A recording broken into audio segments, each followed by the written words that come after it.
estava morto o Salvador.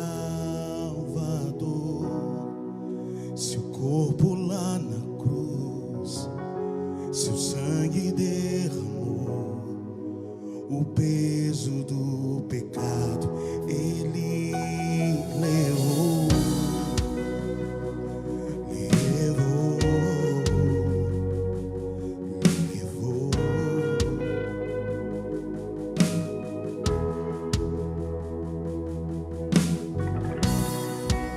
Deus Pai o abandonou, cessou seu respirar, em trevas se encontrou o Filho.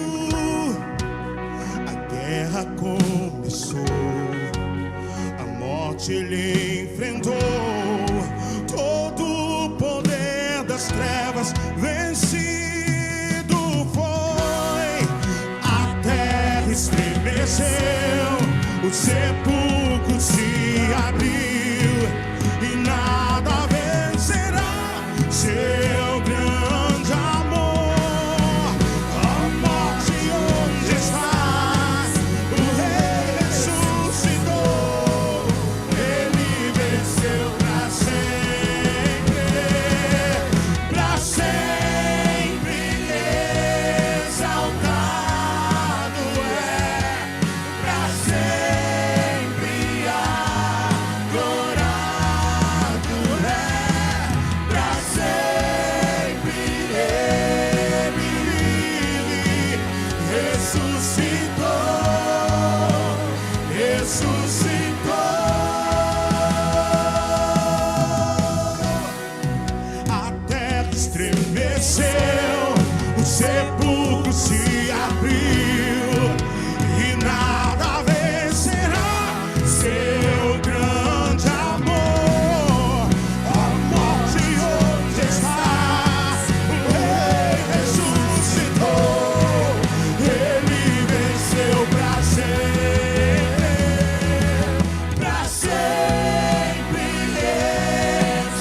exaltado é, para sempre adorado é, para sempre ele vive, ressuscitou, ressuscitou,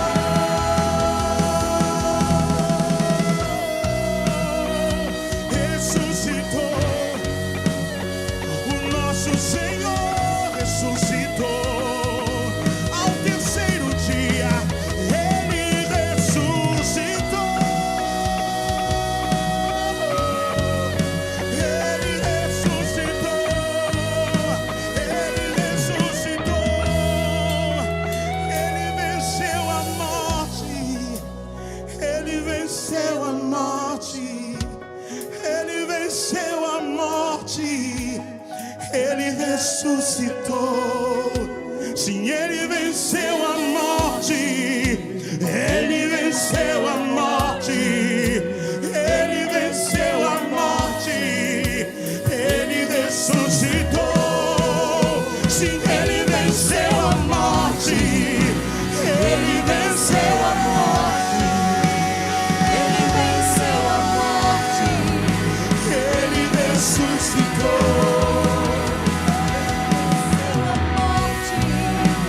Ele venceu a morte. Ele venceu a morte.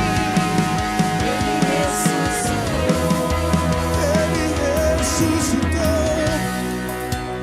Vivo está. Vivo está. Vivo está.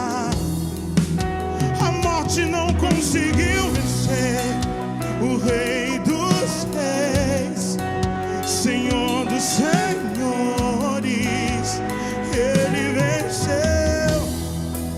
Cantamos aleluia, cantamos aleluia, cantamos aleluia. Cordeiro venceu. Cantamos aleluia, cantamos aleluia, cantamos aleluia. O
Ele vive, ressuscitou, ressuscitou.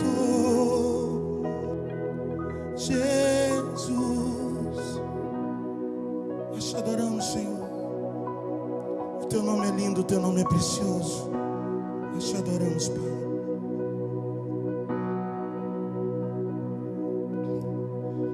No início eras a palavra, com Deus Altíssimo.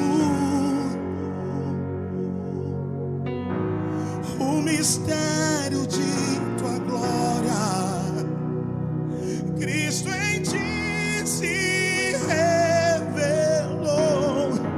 Oh, quão lindo esse nome é! Oh, quão lindo esse nome é!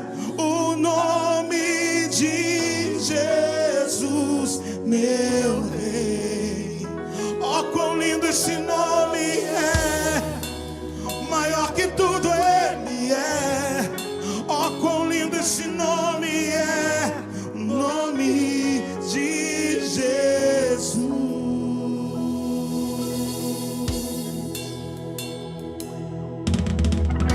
Deixou o céu para buscar-nos, veio para nos resgatar. Amor maior, amor maior que o meu pecado. Nada vai nos separar. Oh, quão maravilhoso é!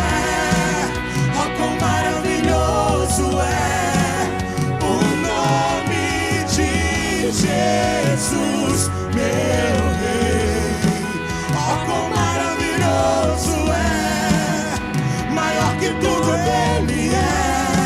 Oh, quão maravilhoso é o nome de Jesus. Oh, quão maravilhoso é o nome de Jesus.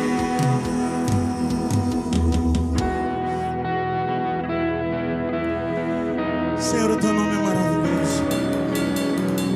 Senhor é conselheiro, Pai da eternidade, príncipe da paz. Aquele que venceu a morte, aquele que nos trouxe vida, aquele que limpa os pecados. Cordeiro Santo, Cordeiro Santo, que tira o pecado, que tira o pecado, que tira o pecado, nos faz limpos, brancos como a neve, pois tu ressuscitaste.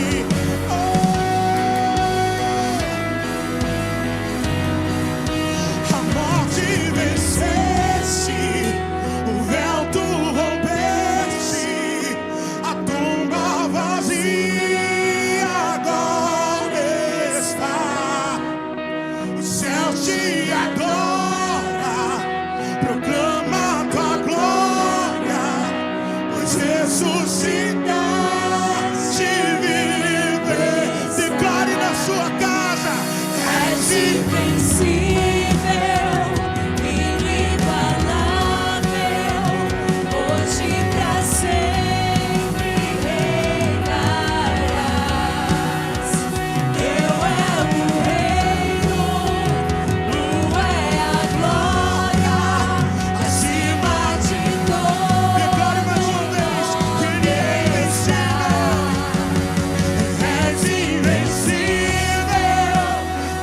inigualável.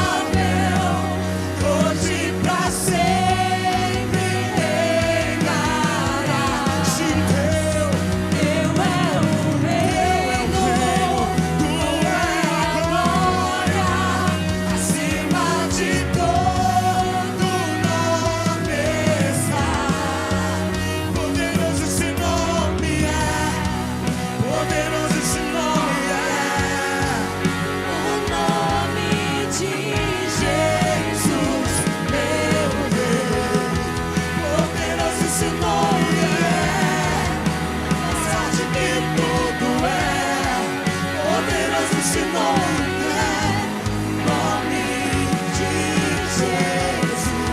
Poderoso esse nome é nome de Jesus. Poderoso esse nome é nome de Jesus.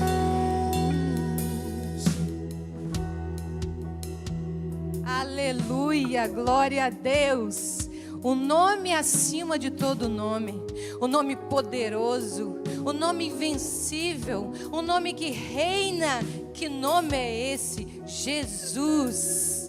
E esse nome, ele cura, ele salva, ele redime, ele restaura, ele renova e ele traz a paz. E é exatamente, meu amado, meu querido, neste nome que eu quero te convidar a curvar ao Senhor nesta manhã, colocar o teu coração no altar dele e declarar todas essas qualidades no nome de Jesus, amém? Bom dia! Que bom que você se conectou com a gente. Eu quero te fazer uma pergunta. Você tem alguma coisa a agradecer ao Senhor nesta manhã? Claro que tem. Você respondeu isso no seu coração, amém? Nós temos muito a agradecer ao Senhor. Agradecer por estarmos aqui, estarmos vivos, estarmos respirando, por nós temos a companhia do Senhor e muita coisa boa o Senhor tem feito por nós. Por exemplo, eu poderia hoje, como eu já fiz, agradecer ao Senhor pelo livramento que Ele deu a mim e a meu esposo na semana passada na estrada de um grande acidente. O Senhor é bom, irmãos, o Senhor cuida, o Senhor guarda, o Senhor tem um carinho muito especial. E eu quero nesta manhã te convidar a fazer isso, a ter um coração grato, a colocar no altar do Senhor toda a sua gratidão. O próprio salmista nos ensinou a fazer isso, lá em Salmo 103, versículo 2, bendiga o Senhor a minha alma, não esqueça de nenhuma de suas bênçãos. Você tem um chat aí, tá? Compartilha aí com a gente. Qual foi a bênção que o Senhor te deu nessa semana? Talvez Ele te curou, aleluia. Talvez Ele te deu um trabalho. Talvez Ele restaurou um relacionamento que você tinha quebrado há muito tempo. Talvez o Senhor fez algo para você e de repente você não se lembra, mas traz à memória tudo aquilo que o Senhor fez por você nesta semana, porque Deus é bom e fiel. E agora compartilha, nós queremos orar por você, nós queremos celebrar com você a sua bênção. A CIB é uma igreja que abençoa. Compartilha aí no chat. E nesse momento nós vamos orar. Nós vamos agradecer ao Senhor pela sua bênção, a bênção que você recebeu nesta semana. Feche os seus olhos, onde você estiver, e agradeça ao Senhor. Pai, muito obrigada, Senhor, porque neste dia o Senhor nos permitiu estar na Tua presença mais uma vez. A presença do Senhor faz uma diferença incrível nas nossas vidas. Ela nos conforta, nos consola, nos traz paz, ela nos traz segurança, ela nos faz sermos pessoas diferentes. E nesta manhã não é diferente de todos os dias, Deus. Nós queremos agradecer ao Senhor por essa companhia. Obrigada, Deus, muito obrigada. O Senhor é tremendo, o Senhor é invencível, o Senhor é maravilhoso. O Senhor é um Deus que reina, o Senhor é um Deus que reinou ontem, reina hoje e reinará para sempre, Senhor. E nós queremos que o Senhor reine em nossas vidas, Pai. Por favor, aceita, ó Deus, a nossa oração. E nesta manhã a nossa oração de gratidão, Pai, por todos os benefícios que o Senhor tem dispensado sobre a nossa casa, sobre a nossa vida, a despeito dessa pandemia, Senhor. Nós queremos te agradecer por tudo que o Senhor tem feito por nós, Pai. Agradecer pelo ar, pela vida, pelo alimento, pelos relacionamentos. Agradecer pela nossa igreja, Pai, pela CIB. Nós te agradecemos pelo ministério do pastor Arlene e sua família, pelos ministros desta igreja, por esta igreja que é 24 horas, uma igreja que louva e adora o Senhor. Obrigado, ó Deus. E agora, Senhor, nós queremos colocar todas as pessoas que colocaram no chat o seu agradecimento no altar do Senhor. Ó Pai, receba como um perfume suave ao trono da tua graça e continue, ó Deus, por favor, abençoando o teu povo, onde quer que o teu povo se encontre nesta manhã.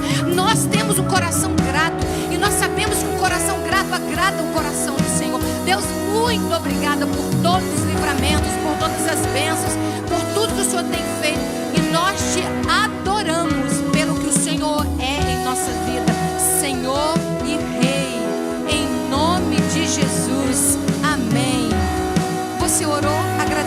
Senhor, vamos continuar louvando, exaltando a esse Deus que é poderoso, incrível, invencível. Amém.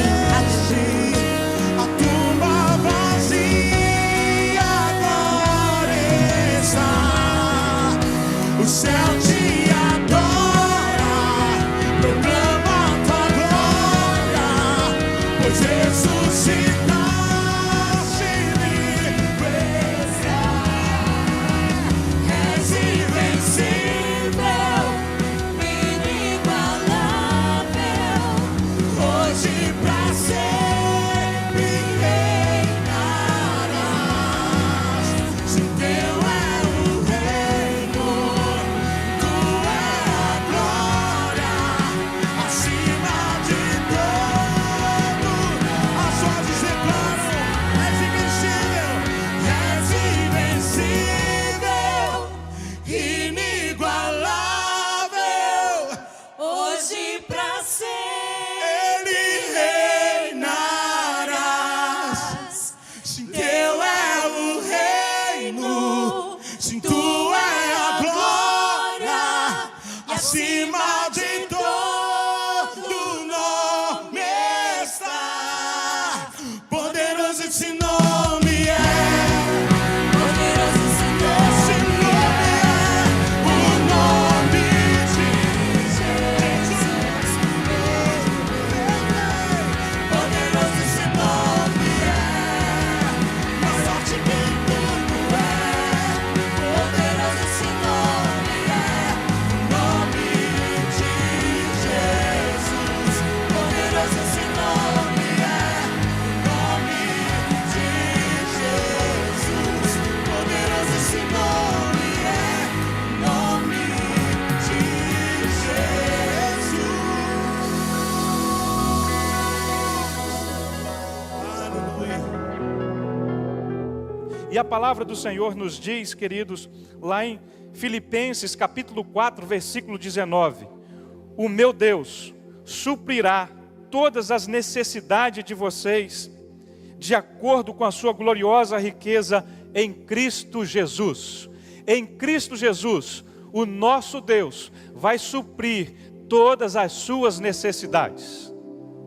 E se você está passando por alguma necessidade, seja ela falta de trabalho, está desempregado, eu gostaria de desafiar você a entregar, a fazer o que aquela viúva ofereceu, tudo que ela tinha para o Senhor. E o que você tem para oferecer ao Senhor? Eu quero convidar você a fazer isso de coração. Mas antes disso, eu quero orar por você. Talvez você que se encontra aí desempregado, desmotivado, eu gostaria de, nesse momento, chamar você e a sua família para juntos orarmos ao Senhor. Pai, em nome de Jesus, eu quero abençoar, ó Deus, essa casa, esta família, no nome do Senhor Jesus. Que não falte nada, Senhor, na mesa dos meus irmãos. Que não falte o pão de cada dia do Senhor sobre a mesa dos teus filhos, Deus. Desta pessoa que está conosco, ligado conosco agora em culto ao Senhor, Pai, em adoração ao teu nome, meu Deus.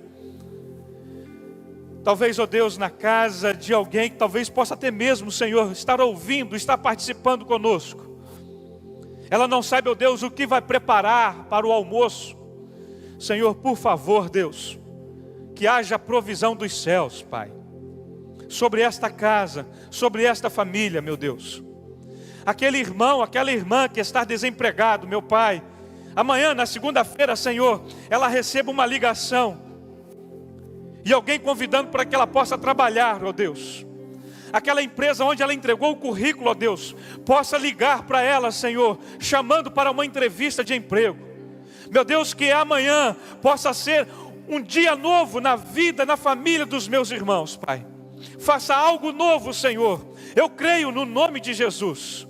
Pai, em nome de Jesus, que o Senhor esteja, meu Deus, abrindo as portas dos céus e derramando as tuas bênçãos sem medida em cada casa, em cada família, no nome de Jesus. Amém e amém. Deus abençoe sua casa, Deus abençoe sua família.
sempre de nele confiar.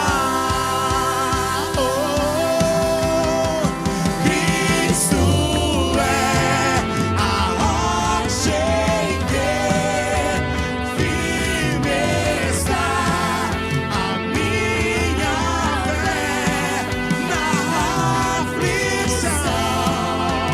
É Senhor Salvador.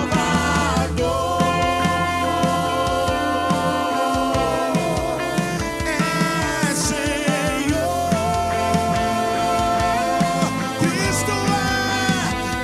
Cristo é a rocha em que firme está a minha fé na aflição.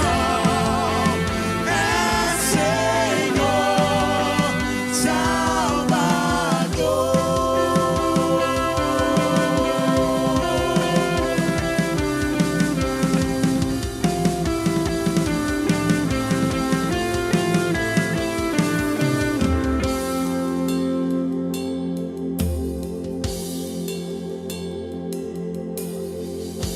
Assim que o céu clarim soar, irei com ele me encontrar, me alegrarei na redenção, com todos que no céu estão.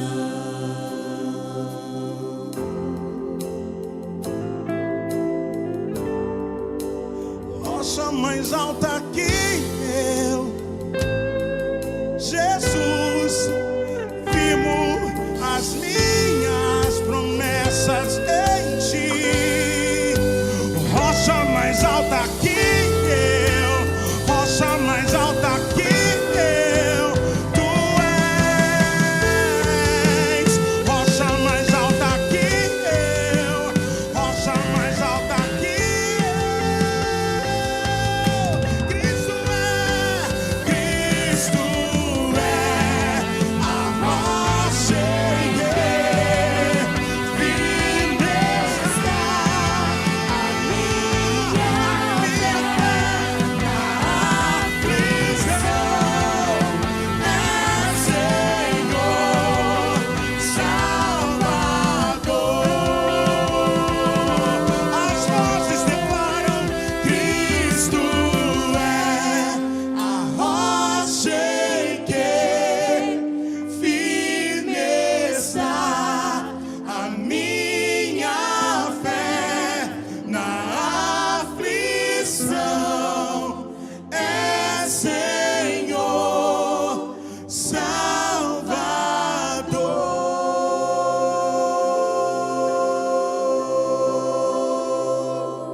Aleluia. Abra a sua Bíblia no livro de Tiago, Novo Testamento, Tiago, para a mensagem dessa série de mensagens que estamos pregando pela manhã, a fé que funciona quando a vida não funciona. Se você perdeu alguma dessas mensagens, é uma série especial para enfrentarmos a crise do coronavírus, a crise da Covid-19. Se você perdeu alguma dessas mensagens, você pode recorrer ao nosso arquivo de mensagens aí no nosso canal do YouTube e pode rever algumas dessas mensagens. Elas estão catalogadas pelo título e também catalogadas pelo nome da série: A Fé que Funciona Quando a Vida Não Funciona. Mensagens especiais para nós enfrentarmos a crise da Covid-19, do novo coronavírus. A palavra de hoje tem como tema fé que mostra respeito a todos. Fé que mostra respeito a todos. É uma mensagem sobre o racismo, o preconceito, o favoritismo.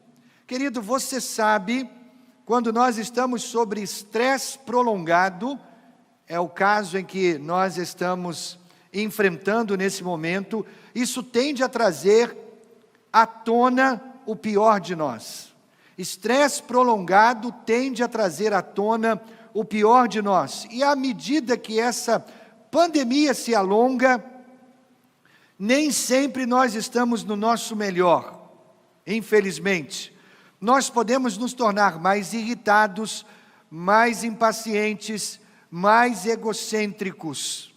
Eu não sei se você sabe disso ou não, mas quando você está estressado, quando eu estou estressado, os nossos preconceitos naturais tendem a aumentar. Quando estamos sob tensão, pressão, nós tendemos a ser menos tolerantes com as pessoas diferentes ou com as diferenças. Nós somos mais preconceituosos com outras pessoas quando nós estamos tensos, pressionados. Agora, querido, a Bíblia chama esse egocentrismo de algo pecaminoso, é pecado. E a Bíblia chama, em algumas versões, de pecado do favoritismo. O pecado do favoritismo nós podemos dizer, é o racismo, é o preconceito, é a intolerância, é a discriminação. O que é isso? Pecado do favoritismo. O pecado do favoritismo é mostrar favoritismo ou predileção em relação a algumas pessoas. Eu prefiro essas pessoas àquelas outras. Isso é o pecado do favoritismo. Eu favoreço mais essas do que aquelas outras. O pecado do favoritismo também é demonstrar parcialidade, preconceito em relação a outras pessoas. Agora, talvez você esteja aí dizendo, como todo brasileiro gosta de dizer, você esteja aí dizendo no seu coração, mas eu não sou preconceituoso, eu não sou racista.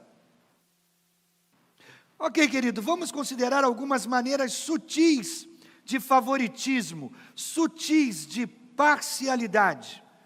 Talvez não racialmente, mas vamos lá. Deixe-me perguntar a você, você é rápido em julgar as pessoas com penteados de cabelo estranho? Ou que tal pessoas que usam piercings em partes do corpo? Ou pessoas obesas? Ou pessoas magras demais? Será que você tem apenas uma pequena inclinação em relação a eles ou contra eles? Um pequeno olhar negativo em relação a eles? Pessoas que se vestem de maneira diferente da sua. E essas pessoas que têm religiões diferentes da sua. E pessoas que são mais jovens ou pessoas que são mais idosas que você. Como você as trata? Existem todos os tipos de favoritismo, todos os tipos de preconceitos sutis em nossa vida. E nós tratamos isso com graça, e nós tratamos isso com piadas, e nós tratamos isso de maneira jocosa, para esconder a feiura do nosso pensamento, para esconder a feiura do nosso sentimento. E as pessoas que ganham mais dinheiro do que você? E as pessoas que têm um status econômico menor do que o seu? E pessoas que vivem assalariadas e você não vive assim? Como você olha para elas? Como você lida com elas? Como você as trata?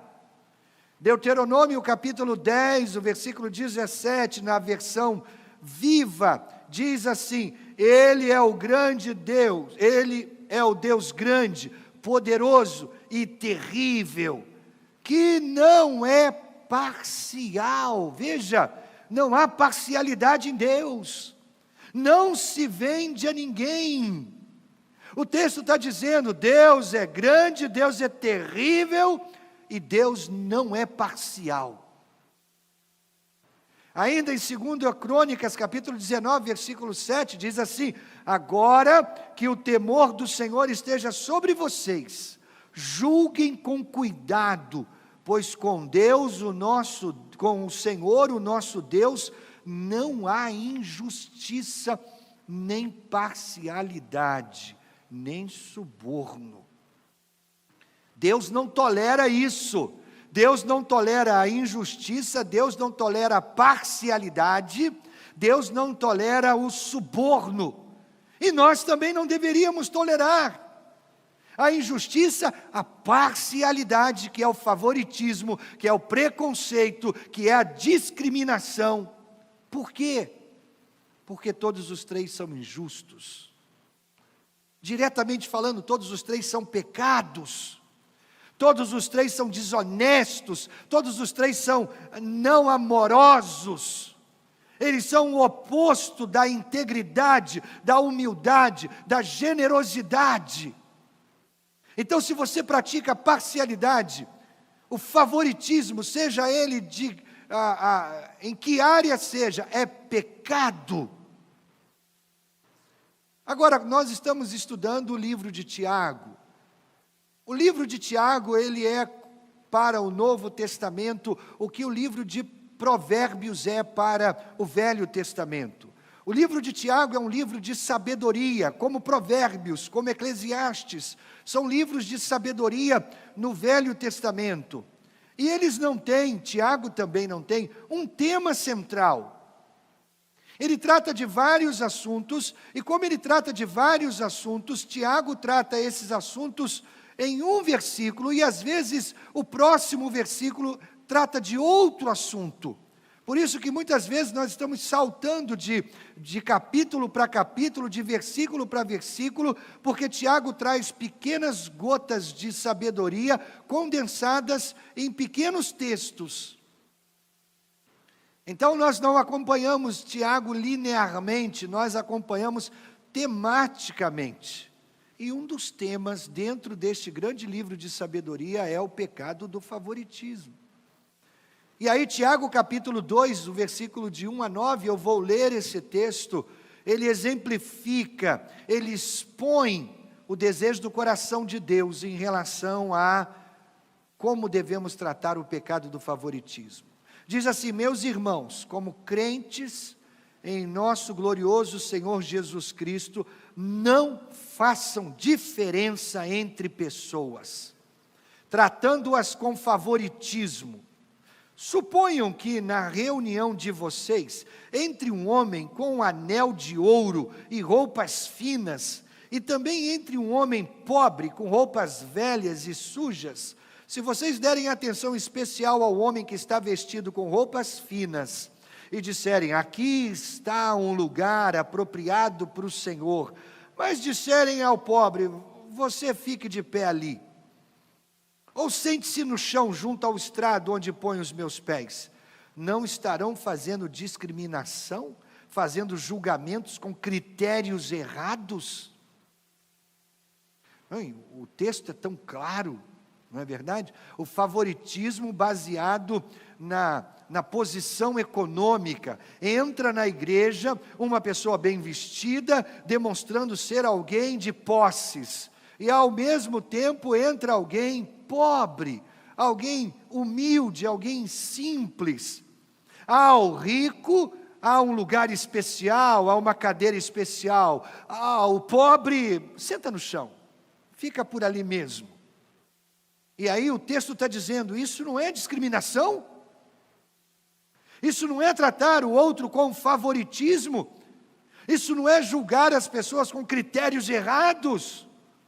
Tiago continua: ouçam, meus irmãos amados, não escolheu Deus os que são pobres aos olhos do mundo para serem ricos em fé e herdarem o reino que Ele prometeu aos que o amam?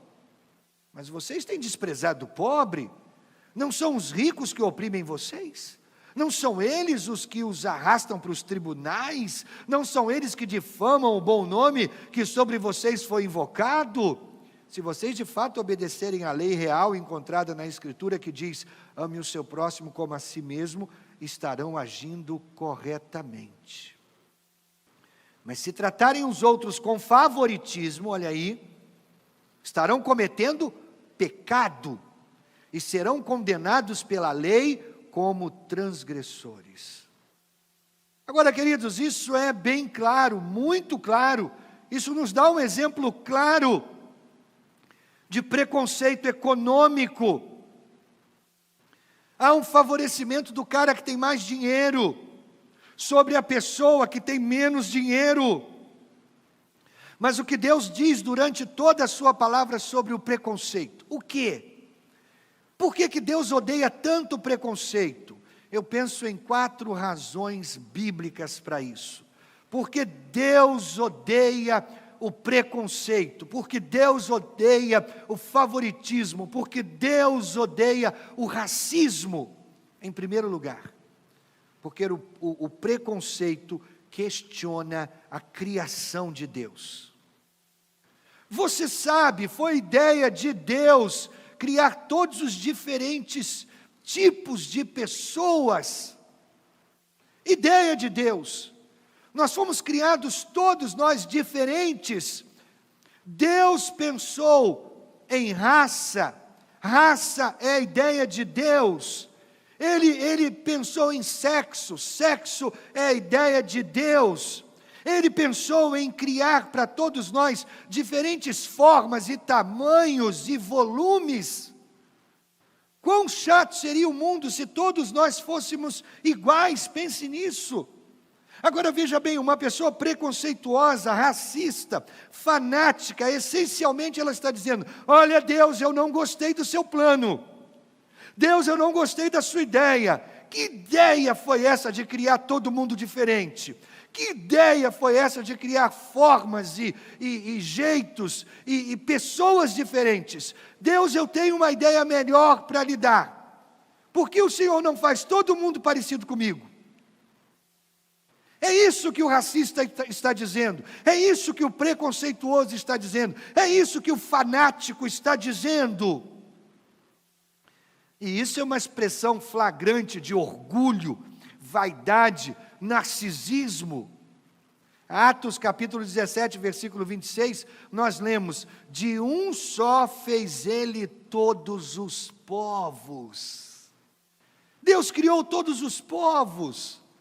O texto diz: para que povoassem toda a terra, tendo determinados tempos anteriormente estabelecidos e os lugares exatos em que deveriam habitar. Você percebe? Deus criou todos os povos. Deus fez os italianos como eles são, Deus fez os do Oriente Médio como eles são, Deus fez os asiáticos para serem asiáticos, Deus fez os africanos para serem africanos, Deus fez os latinos para serem latinos. E por que Deus fez isso? Simples, porque Deus ama a diversidade. Deus ama a diversidade. Deus criou a diversidade. Você sabe quantos tipos de besouro existem no planeta? Eu também não sei. Mas eu fui pesquisar na internet e eu achei um tipo de besouro, besouro bicudo. Sabe quantos tipos de besouros bicudos existem? Mais de 3.000 espécies. Eu viveria muito bem com 2 ou 3. Mas Deus quis criar mais de 3.000 espécies de um besouro bicudo. Deus ama a diversidade, e é por isso que Deus não nos criou iguais uns aos outros. Somos diferentes, porque Deus nos criou dessa maneira. 1 Coríntios capítulo 4, versículo 7 diz: pois quem torna você diferente de qualquer outra pessoa? O que você tem que não tenha recebido? E se o recebeu, por que se orgulha como se assim não fosse? Você entende? Afinal, somos todos parte da raça humana. Querido, não há uma questão de raça aqui, não há. Há apenas uma raça, uma única raça. Não há asiático, não há africano, não há branco, não há preto, não há raças, existe apenas uma raça, e sabe qual é? A raça humana, uma única raça, e é isso que importa, Portanto, querido, quando você é preconceituoso, quando você olha para o diferente de maneira estranha, quando você olha para o outro de maneira soberba, orgulhosa, vaidosa, narcisista, você está pecando, porque você está rejeitando a criação de Deus. Deus nos criou todos diferentes. Essa é a beleza da criação. A criação não é o samba de uma nota só, uma sinfonia de uma nota só. A criação é a harmonia das diversas notas, das diversas cores, dos diversos volumes, das diversas pessoas. Deus criou o mundo dessa maneira. Segundo, porque Deus odeia o preconceito, o favoritismo, porque o preconceito é um sinal de ignorância. Preste atenção, querido, se você é preconceituoso, você é um ignorante, está em trevas, cego. Significa que eu não sei do que estou falando quando eu sou preconceituoso.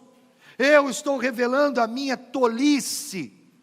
Eu não entendo o plano de Deus. Eu não entendo o propósito de Deus, eu não entendo o povo de Deus. 1 João 2,11 diz, mas quem odeia seu irmão, uma forma de favoritismo, ou de preconceito, melhor dizendo, quem odeia o seu irmão está em trevas, anda nas trevas, não sabe para onde vai, porque as trevas o cegaram. Preconceito é sinal de ignorância. Você está em trevas. Tiago, capítulo 3, o versículo 17. Percebe como Tiago trata dos assuntos de maneira diversa? Então vem dizendo o texto, mas a sabedoria que vem do alto é antes de tudo pura, depois pacífica, amável, compreensiva, cheia de misericórdia, de bons frutos, imparcial e sincera.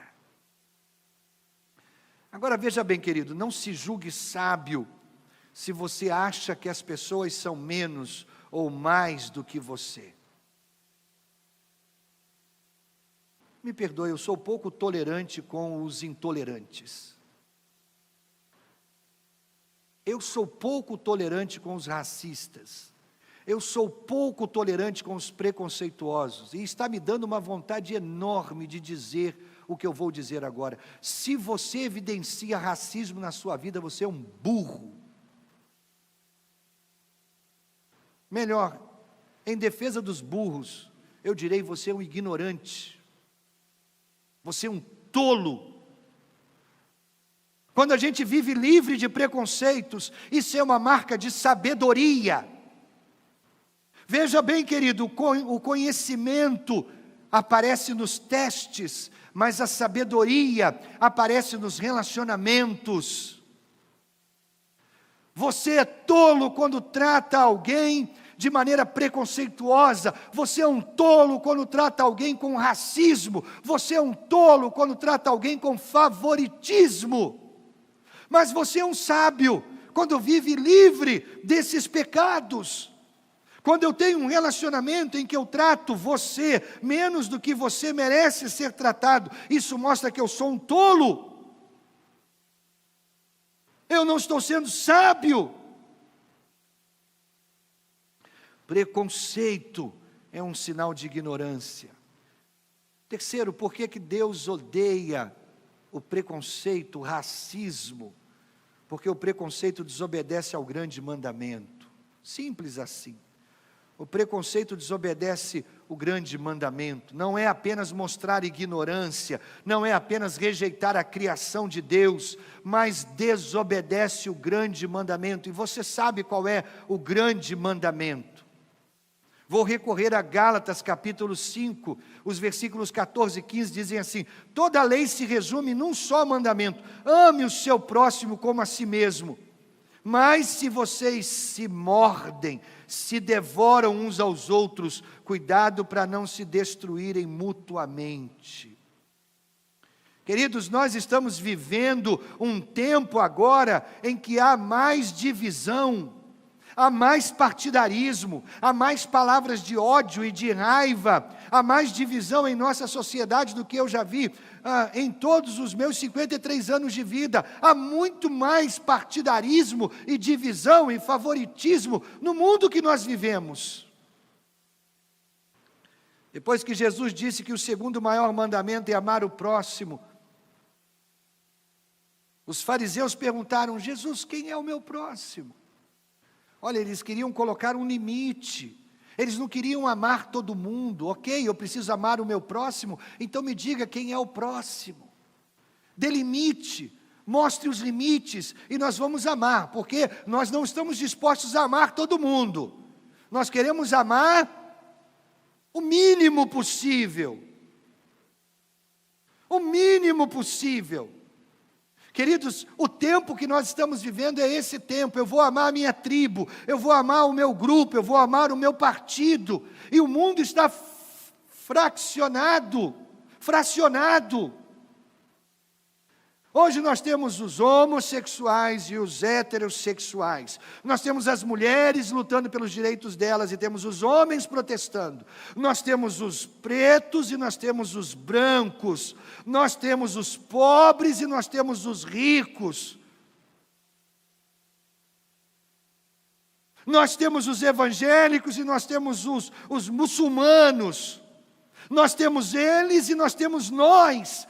Um tempo de partidarismo, mais do que nunca. Então Jesus, diga-nos a quem amar. Eu estou disposto a amar a minha tribo, eu estou disposto a amar o meu grupo. Diga-nos quem é o nosso próximo. E aí Jesus conta uma história de um homem ferido, um judeu. E 2 judeus honrados pela sociedade passam por ele e vão embora. Mas aí vem um samaritano, e o samaritano é odiado pelos judeus, o samaritano é tratado com preconceito, o samaritano é uma raça inferior, um judeu de segunda categoria, mestiço, misturado, e o judeu não se dá com o samaritano, porque o samaritano é menos, é menor, mas aí vem um samaritano e ajuda o judeu, e ele faz exatamente o que Jesus quer que a gente faça.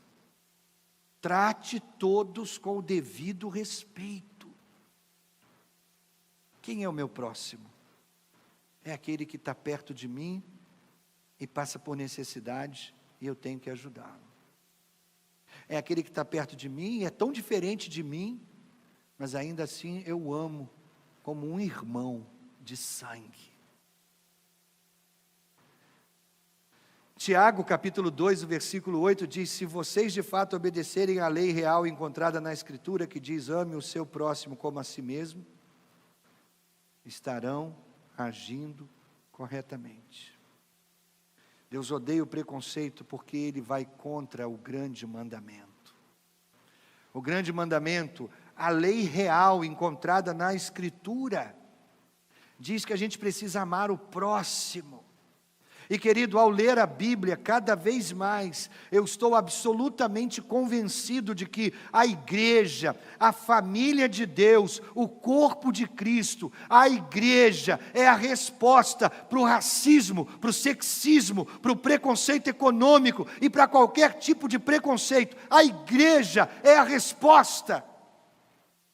Porque, queridos, se formos igreja, como Deus no coração dele sonha que sejamos, se formos igreja segundo os planos e sonhos de Deus, nós seremos uma família de pessoas absolutamente diferentes, de fundos e contextos e realidades absolutamente diferentes. Seremos pessoas que se reúnem e vivem de maneira harmoniosa, com unidade, sem preconceito, no mesmo lugar, crendo na mesma coisa, fazendo a mesma coisa. Sabe o nome disso? O nome disso é igreja. Se não começar por nós, se nós não formos os primeiros a quebrar os preconceitos, os favoritismos, o racismo, o sexismo entre nós, se não começar em nós, vai começar onde? Se nós é que pregamos o segundo mandamento, o mais importante, amar o próximo como nós amamos a nós mesmos, se somos nós que defendemos essa ideia, que propagamos essa ideia, que vendemos essa ideia, se nós não começarmos a nos amar, por onde vamos começar? A ideia da igreja é essa: pessoas diferentes vivendo em comunidade, pessoas diferentes vivendo em unidade, pessoas diferentes que se chamam de irmãos. O mundo precisa da igreja de Jesus, mas da igreja de Jesus que vive a palavra de Jesus. O mundo precisa que nós sejamos igreja, segundo os planos e propósitos dEle. Deus odeia o preconceito porque Ele quebra o grande mandamento. E quarto, Deus odeia o preconceito porque ele é um pecado sério, sério. Tiago 2,9. Mas se vocês tratam as pessoas pela aparência, estão pecando, e a lei os condena como culpados. É pecado. Embora o Brasil seja composto por uma população totalmente miscigenada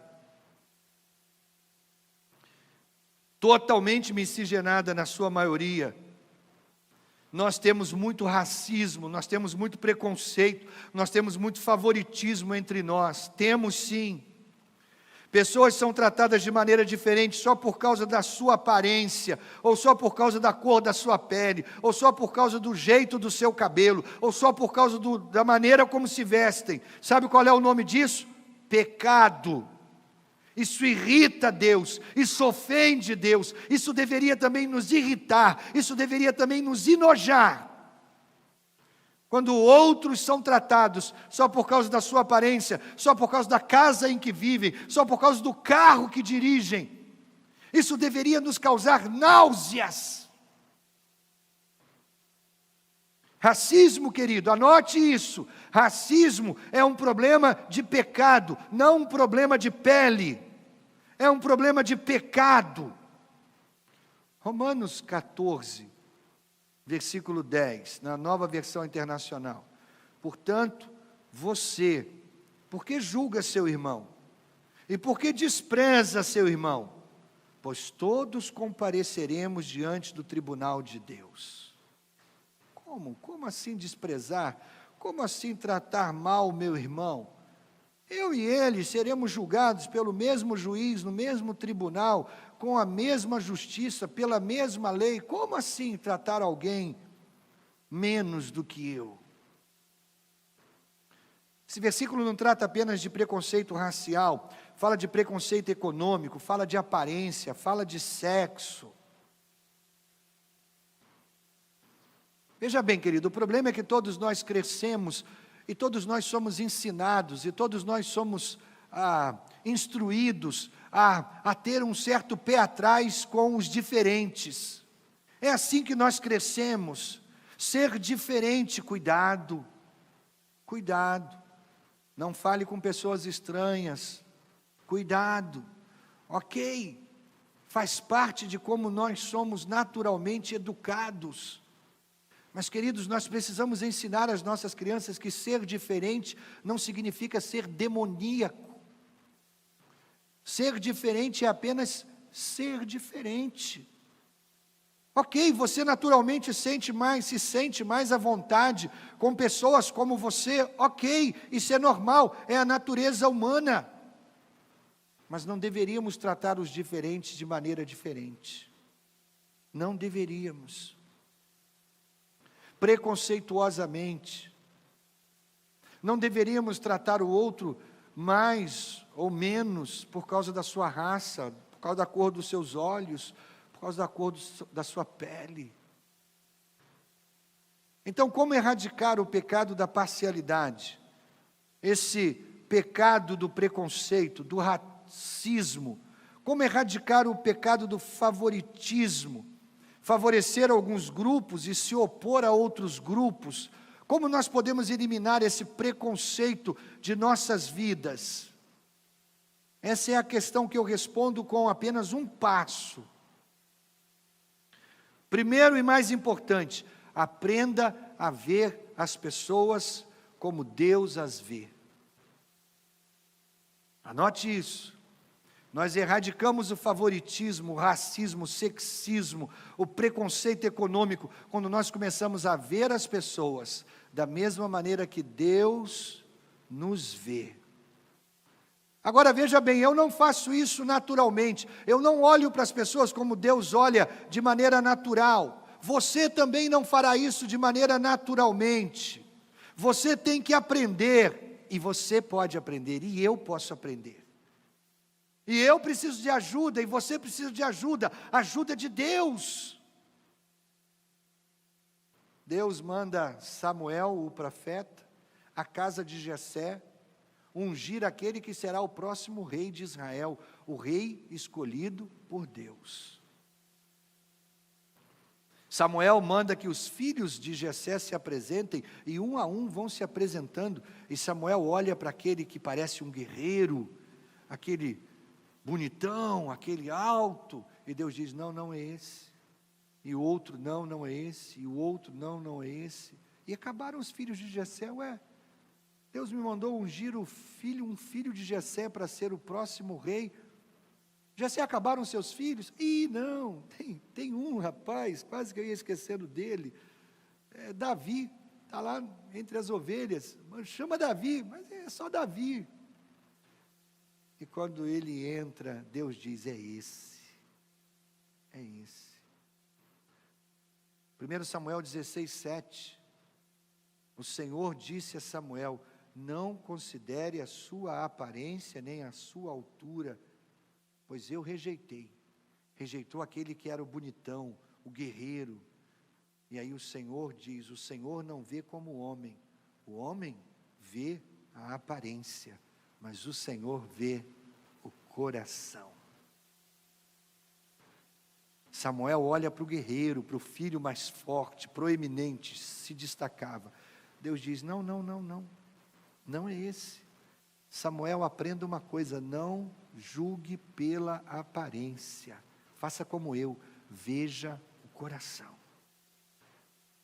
Irmãos, nós temos que aprender a olhar para o coração. É assim que Deus olha, é assim que Deus vê. Nós julgamos um livro pela capa, nós julgamos uma casa pela fachada, nós julgamos as pessoas pela aparência. Está errado. Olha o coração da pessoa, olha o que ela tem por dentro. João capítulo 7, versículo 24, Jesus nos diz, não julguem apenas pela aparência, mas façam julgamentos justos. Julgar pela aparência, pare com isso, pare. Faça um julgamento correto. Ele está dizendo, não seja superficial, vá fundo. Aprenda a ver as pessoas da maneira que Deus as vê. Pedro, sendo um judeu raiz, o apóstolo Pedro carregava tantos preconceitos no seu coração, e o principal deles, achar que os judeus eram a última Coca-Cola do deserto, o último biscoito do pacote. Os judeus são, os demais não. E assim era o apóstolo Pedro, mesmo depois de ter passado 3 anos e meio com Jesus, ele ainda carregava no seu coração preconceitos. Os judeus, os não judeus. E um dia Pedro adormece e tem um sonho, e nesse sonho Deus apresenta vários animais a Pedro, animais que não faziam parte da dieta alimentar dos judeus, e Deus diz, come Pedro, e Pedro dizia, de jeito nenhum Senhor, não posso comer esses animais, são impuros, e Deus dizia, Pedro, não faça impuro aquilo que eu santifiquei. Pedro acordou com aquele negócio na cabeça, meu Deus, que sonho estranho. E aí chega à sua casa um enviado de Cornélio. Quem era Cornélio? Um gentio, um não judeu. Cornélio manda chamar você à casa dele. E Pedro vai à casa de Cornélio, um judeu e à casa de um gentio. E Pedro entende, Deus está me chamando para pregar o evangelho para os não judeus. Eu não posso desprezar aquilo que Deus santificou. Atos capítulo 10, versículo 28. Vocês sabem muito bem que é contra a nossa lei um judeu associar-se a um gentio, ou mesmo visitá-lo. Mas Deus me mostrou que eu não deveria chamar impuro ou imundo a homem nenhum. Homem nenhum. Nenhuma raça é inferior. Nenhuma raça é indigna. Ainda no capítulo 10 de Atos, os versículos 34 e 35, então Pedro começou a falar. Agora percebo verdadeiramente que Deus não trata as pessoas com parcialidade. Mas de todas as nações aceita todo aquele que o teme e faz o que é justo. Então, querido, para terminar, eu vou pedir a você nessa semana, comece a pedir a Deus que o ajude a ver as pessoas de maneira diferente.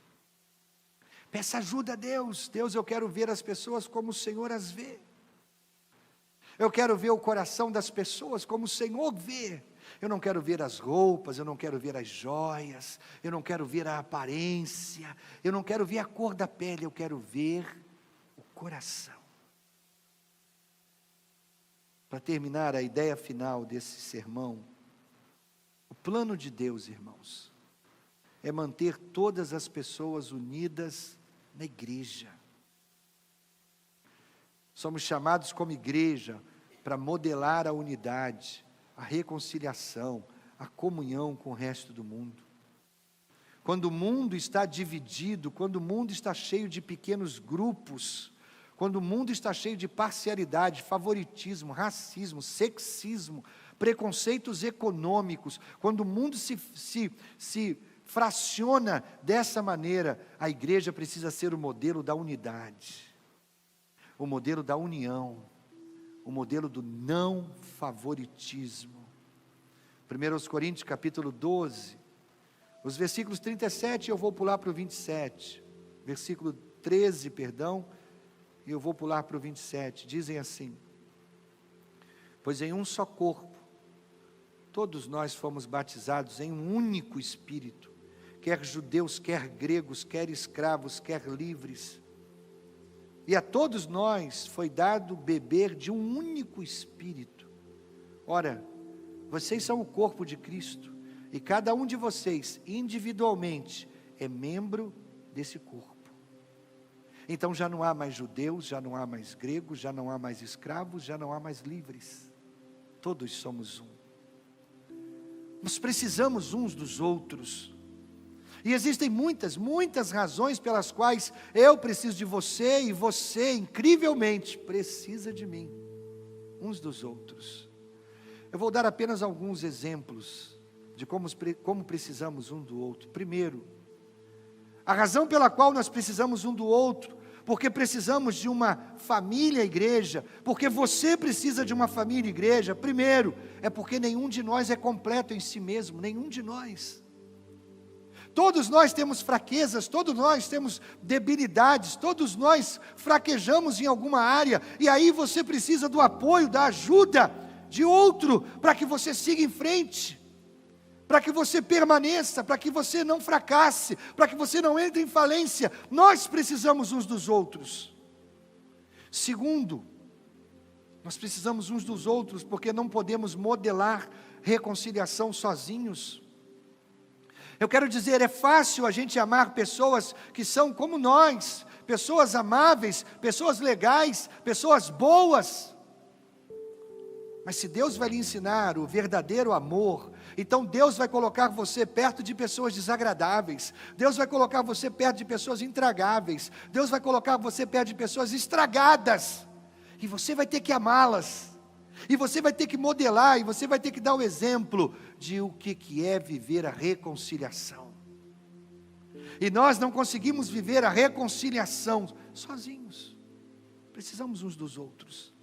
Nós não podemos modelar a reconciliação sozinhos. Temos que estar em grupo, onde as pessoas são diferentes.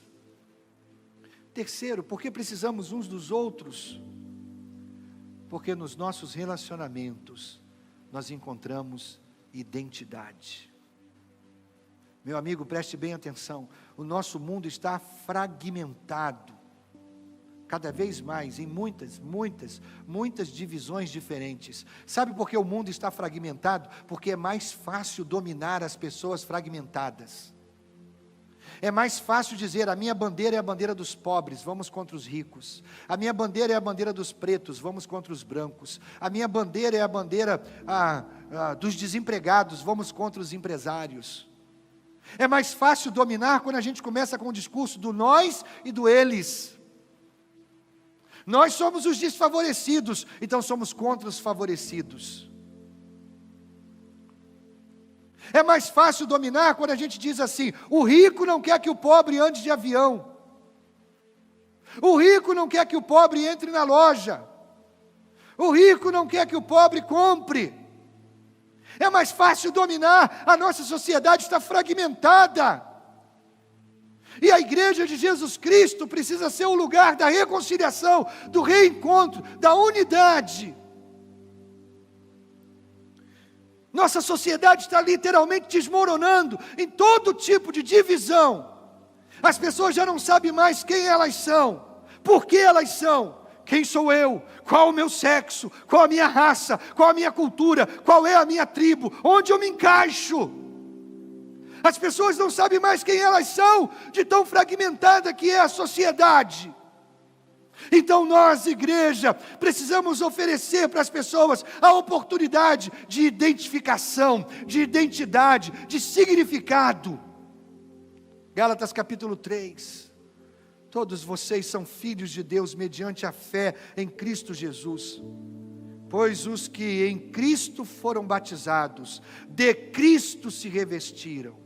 Então, não há judeu, nem grego, nem escravo, nem livre, homem, nem mulher, pois todos são um em Cristo Jesus. Identidade, a verdadeira identidade. Quem eu sou? Sou filho de Deus. Essa é a minha identidade principal. Ela não se refere à minha nacionalidade, à cor da minha pele, o meu sexo. Se eu sou salvo, sou filho de Deus, pertenço à família de Deus. Deixe-me lhe dizer uma verdade, querido. Eu tenho mais afinidade com um cristão africano, negro, de uma tribo remota no interior da África, do que com um homem brasileiro de meia idade, pele morena, que não é cristão. Tenho mais ligação com um negro cristão do que com um brasileiro parecido comigo, que não é cristão, porque o que me une a ele é o Espírito de Deus que vive no meu coração e vive no coração dele. A igreja é a ideia de Deus. Eu tenho muito mais em comum com aqueles que fazem parte da família de Deus do que com aqueles da minha própria nacionalidade, da minha raça, do meu próprio status econômico ou qualquer outra coisa, porque essas coisas, queridos, status econômico, cor da pele, nacionalidade, cultura, língua que falamos, todas essas coisas vão passar. O que não vai passar é o que eu sou em Cristo Jesus. Eu não serei brasileiro para sempre, eu serei membro da família de Deus para todo sempre, todo sempre. Por isso é um ignorante, é um tolo quem trata o outro com favoritismo, ou quem trata o outro com parcialidade, ou quem trata o outro com racismo, ou com sexismo. Paulo, escrevendo aos Colossenses, diz: nessa nova vida já não há diferença entre grego, judeu, circunciso e incircunciso, bárbaro, cita, escravo, livre, mas Cristo é tudo e está em todos. Cristo é o elo, Cristo é a cola que nos une e faz de nós um só povo, uma só família, os filhos de Deus. Eu tenho 2 desafios. Primeiro desafio: por favor, me ajude a edificar uma igreja dessa maneira, em que não há ricos e pobres, não há doutores e incultos, não há pretos nem brancos, uma igreja em que há filhos de Deus. Me ajude, preciso da sua ajuda, para a gente edificar uma igreja assim. Segundo desafio, você já faz parte da família de Deus? Você já entregou o controle da sua vida a Jesus Cristo? Por que não fazer isso agora mesmo? Vamos orar. Obrigado, Pai.